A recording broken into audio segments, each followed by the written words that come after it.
Yet, to my surprise, she threw the bag in my direction and whispered in a low voice, "Run." I froze for a moment. What? Why? I thought to myself, yet I saw her rolling her eyes toward the back door as if she was giving me directions where to go. Without having a second thought, I grabbed my bag and ran as fast as possible. You're probably as confused as I was. Well, if you want to know what happened next, hit the like button and subscribe to our channel. Otherwise, my water gun will appear in your dreams. I was hiding my car on the other side of the building. I ran towards it and managed to get out of there without anyone noticing me. I drove to an old garage where I was hiding another car. I changed my clothes, transferred the bag of money to the new car, and went back to the bank I robbed. You might think that I'm crazy, but what the worker did was crazier. I couldn't risk letting her go, so I came back planning to kidnap her. Yes, you heard it right. I had to go that far because I had no choice. It was either jail or committing another sin. Who knows what she might say to the police? I waited until the mess was calmed and saw her walking out of the bank. I followed her silently and carefully until we arrived at a parking lot underground. I was about to make my move when I suddenly heard her voice saying, "You don't have to do it. I'll come with you." She turned in my direction as I was staring in shock. How did you know? Who are you?" She replied, "We don't have time. Where's the bag?" I said, "We? No, there is no we. Just tell me who the hell are you and what do you want?" She came closer to me. She wasn't afraid at all, which made me terrified. And what she said next made me lose my mind. She explained that there's a GPS tracker in my bag, and as soon as I open the bag, it'll work. She knows exactly where it is and she can destroy it. If not, the police will track me down and arrest me. I was speechless. I asked her why she was helping me while handing her the bag when she said 50%. "What?" I replied, shocked. "I want half the money. I'm risking my life, my future. I'm helping you. You need me. And besides, I just saved you from making another mistake by kidnapping me." Honestly, she's right. If it wasn't for her, I would have been rotting in jail right now. But 50% is a lot. I can't promise her something like that. I remained silent for a few seconds. I just couldn't say no because she might expose me. So I just answered, "Deal." And she actually destroyed the GPS into small pieces. She just did it. I mean, how could she trust me that fast? I was so curious and puzzled about that girl. I mean, I know she asked for half of the money, but why? Why is she doing such a thing? I knew there was something behind what happened because no one would risk their life for no reason. I know I did it because of a strong reason. You see, for all my life, I've been a poor kid. Though it didn't bother me at first, life had to prove me wrong. At first, money didn't mean anything to me. I saw how rich children were treated, and I definitely didn't want to be treated the same way. I had my own freedom. I was able to appreciate the simplest things in life and value everything I had. Until one day, I desperately wished to be one of those kids. My father fell sickbed, and I stood there unable to help. I worked day and night, but still didn't get enough money to afford his surgery, and he needed it as fast as possible. I'm not trying to justify what I've done, but I decided to rob a bank with a fake gun. Now, you might wonder why a fake gun, and that I could have been caught. Well, true. My plan was too risky, but I had no other choice. When I decided to rob the bank, I had two options, either to run away or to get caught. If I managed to run away, I would pay for my father's surgery and donate what's left to charity because my intentions were good and I only wanted to help my father. If I got caught, I would spend some time in jail convincing myself that I've tried every possible way to help him. Yet, fortune wasn't on my side, and I'll be able to eat and sleep for free for a while. I just got tired from all the double shifts I had. I know it sounds silly. However, sometimes you just do things without thinking about the consequences, and after that, you realize how dumb you were. I bet it's happened at least once to each one of us. But what I didn't expect was Diana's interference and her turning my plan upside down. That girl is hiding something. She helped me for a reason, and I wanted to know why. We drove for what seemed like 5 hours until we arrived at my secret place. I lived in a small, abandoned caravan in the middle of the woods. At first, I hesitated whether to expose my secret home to her or not. However, I had no choice. I had to trust that mysterious girl. When we arrived there, I showed her around, and she seemed happy. She looked kind of cute while smiling. I tried to get some answers out of her, yet she was stubborn. She said, "I bet your reason is stronger than mine. I mean, having the guts to rob a bank with a water gun? While grinning at me. I got up to make us some coffee while thinking of a way to get rid of her when I suddenly got a phone call. Don't worry, I don't have a smartphone, which could easily get me arrested. It was a phone that only my dad had its number. It was a phone for emergencies. My dad's case got worse. He told me that he saw my face on the news. I felt ashamed to hear his crying voice blaming himself over the phone, yet I assured him that I'll be fine. However, while apologizing to him, I heard someone screaming. It was a nurse calling the doctor saying that the patient's condition had gotten worse and he needed a doctor immediately. I heard the machine's voices over the phone and I couldn't do anything. I stood there, waiting patiently, crying and calling his name, hoping that he'll be okay. At that moment, I realized how bad I messed up. I knew that he needed the surgery sooner than ever, but my problem was how to get to the hospital and pay the money. I'm a wanted man.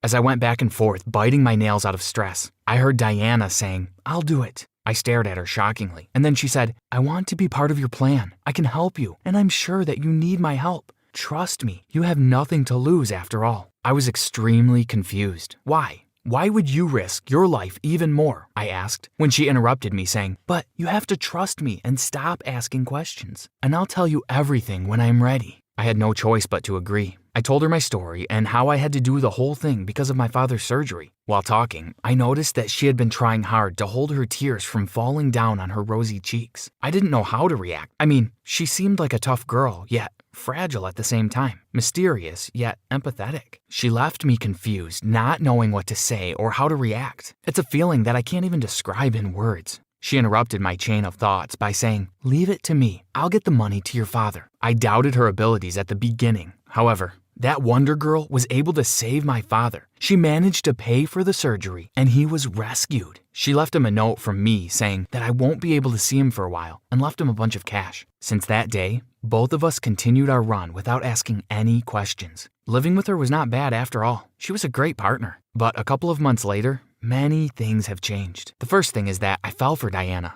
I liked her and wanted to date her. However, what kept me from doing that was the second thing I discovered. During our run together, I saw her change. She got fatter almost every day and she had gone through plenty of physical changes. At first, she said that she broke her diet and she's getting insanely fatter from the unhealthy food we were eating. Yet, when her belly bump appeared, it was hard to deny the fact that she might be pregnant. Turns out, she was. She was finally able to speak and share her story with me. She told me that she lived with her parents and they are originally from another country. Therefore, they have different habits and traditions. For instance, she can't live on her own until she gets married, and she can't get pregnant without getting married first, but it happened. As soon as her boyfriend found out, he called her bad names and accused her of cheating. He refused to confess that he was the father of her child. She was desperate and terrified. She had no idea how to face her parents, and abortion costs a fortune. Plus, to her, having an abortion is a bad solution. That day, while she was at work, she felt like having a nervous breakdown. She was pressured and had no idea what to do with her life. Until suddenly, she heard my voice shouting at her to give me the money. Though it should have been a terrifying moment, to her, it was a saving grace. Somehow, she saw through my eyes that I'm not a bad person. And when the gun started to drop water, she was certain that I had a good reason to do what I was doing. Without thinking, she helped me, thinking that she could take half of the money and start her own life. I was shocked by her story, and I felt pity for her. I asked her how she knew that I would survive and come back to her. I mean, she's pregnant and she's risking both her life and her child's. And what she told me next made my mind blow. She said that when she saw me, the idea of escaping came to her mind. She was 100% sure that her parents won't accept her baby, and they will turn her life into hell. She was a disgrace to them. Therefore, she decided to take any decision that doesn't include living in their house. When she thought about helping me, she had two options: either to get half of the money or to call the police and arrest both of us. She added that life in jail would be better for her,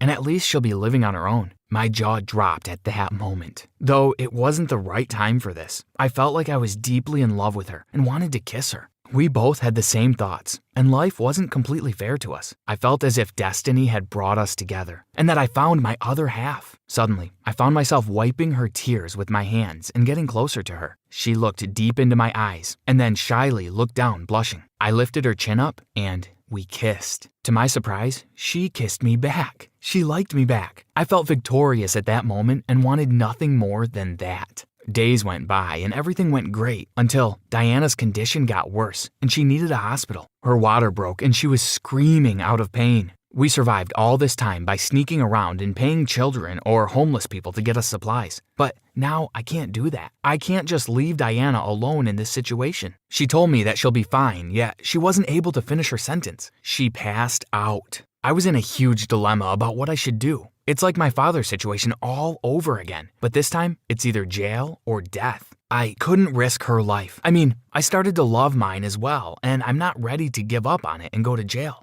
But if I didn't, she may be in a bad situation. Or worse, she might die. That's when I decided to finally drive her to the hospital. However, when I arrived, I did the worst thing ever. I put her on the front door and ran away. I left her there on the cold ground while the nurses were running towards her. With tears in my eyes, I drove away. Yes, I was a coward. I left her there alone. Days passed and I felt suffocated. For the first time in my life, I had nightmares. The image of Diana laying on the ground, helpless, kept repeating itself through my mind. I started screaming and breaking things. I just wanted to get it out of my head. I even bought medicine to get some sleep. Since that day, my life turned to an absolute hell. I had black circles and my face was pale all the time. And what's worse is that each time I looked in the mirror, I hated myself. That's when I finally made my decision. But before making any move, I went to visit my father. I disguised myself and snuck into his room in the hospital. When he saw me, it was as if he saw a ghost. I went to his arms and cried. I told him my story, and what he said next broke my heart into a million